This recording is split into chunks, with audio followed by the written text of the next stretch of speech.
welcome. My name's Amira. Namaste. Today we're going to take a look at shoulder mobility and range of motion and the names of the different positions that your arms can be in. And you can apply this in your yoga practice or your Pilates practice or your fitness practice. So let's just begin by moving the shoulders in circles, just lifting them around and up.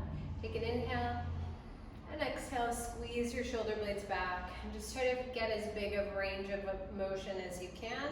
I'm kind of letting my rib cage move around as well. And now we're going to reverse that. Taking the shoulders in big circles. And then we'll warm up just one shoulder, taking that around and really exaggerate that like you're just going further than you think you can. So just taking that to a big circle and reverse up and around and down. Just really exaggerating that. One more. And then other side. So we'll go one direction, going back, and really reaching back and letting the body just move with that shoulder, and then reverse forward. Just getting the shoulders warmed up and loosened up. Okay, good. And now take your shoulders and move your shoulders straight up like you wanted to put your shoulders right up against your earlobes. This is called elevation. And then we're going to bring the shoulders down and press the shoulder blades in the back. It's really on your back. We're going to press that down. That's called shoulder depression. Depression is here. And elevation. Depression, down, elevation, up.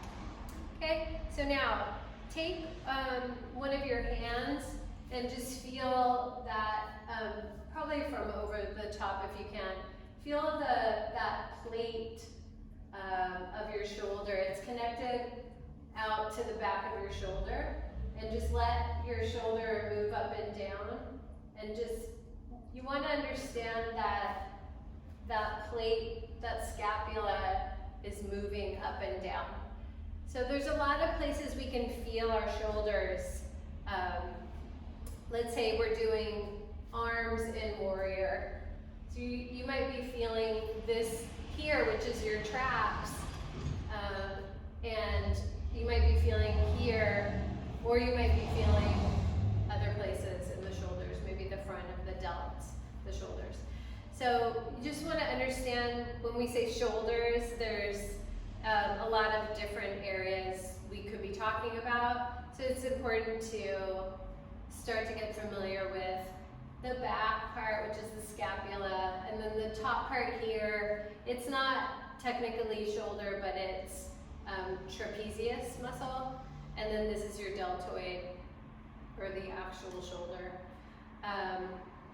There's front delt side and back delt parts of your shoulders. So let's go back to those movements, the elevation and the depression.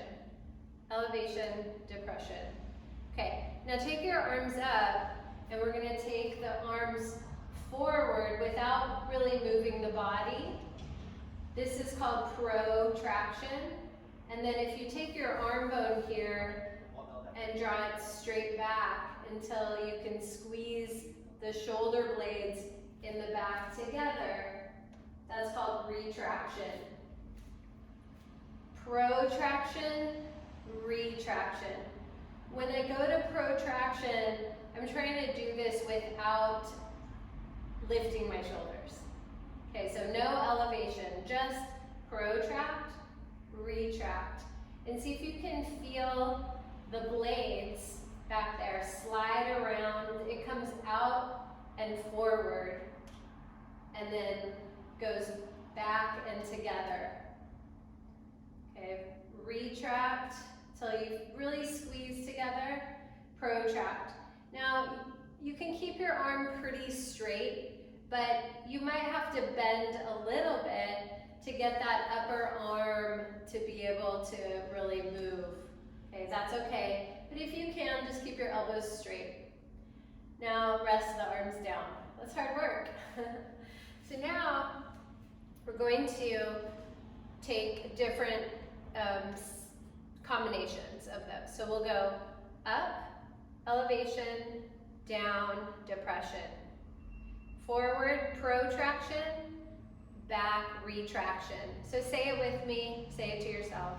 Come to the middle, elevation, or elevate the shoulders, shoulders up. Depression, shoulders down.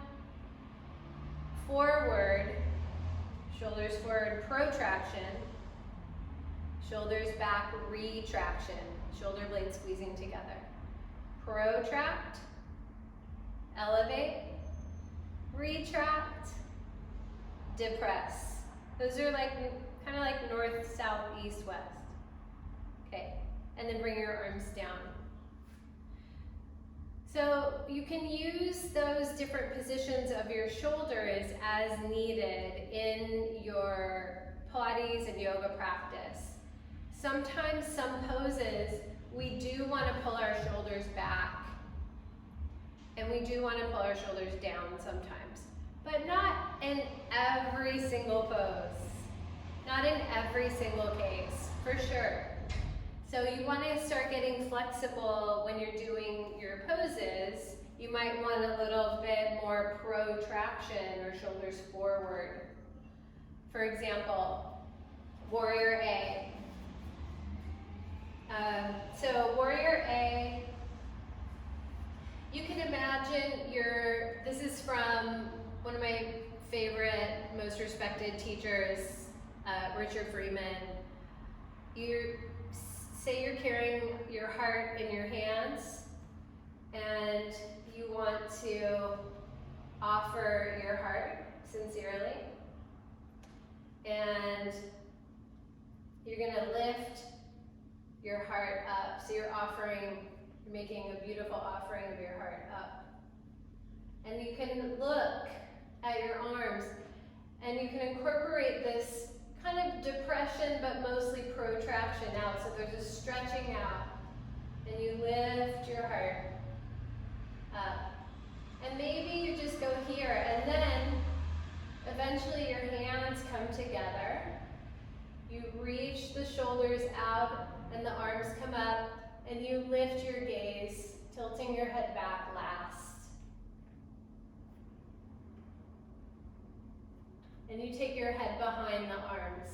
So we need that protraction here to get into this. Okay? So, Utkatasana. This is another place where you want that shoulder protraction. Now, you can leave your arms a little bit lower, or you can separate your arms. There's other ways of doing the arms, but that protraction is one that's a little less familiar, so I wanted to share that with you. When you're taking the bridge pose on the ground, you want to draw into retraction and get those fingers interlacing and really draw the shoulders together in retraction, and so the chest can open. So just getting familiar with these different ways that our shoulders can work can really set you into a nice free feeling in your poses, and also you can avoid injury, which is the primary first thing we want to accomplish. So thank you for watching, and if you have questions or need feedback on your own shoulders or your own practice, please let me know. You can reach me through Amira, Haidary Yoga and Pilates on Facebook, or through my website, AmiraHaidaryYoga.com. Thanks for practicing today, and hope you have a fabulous day. Namaste.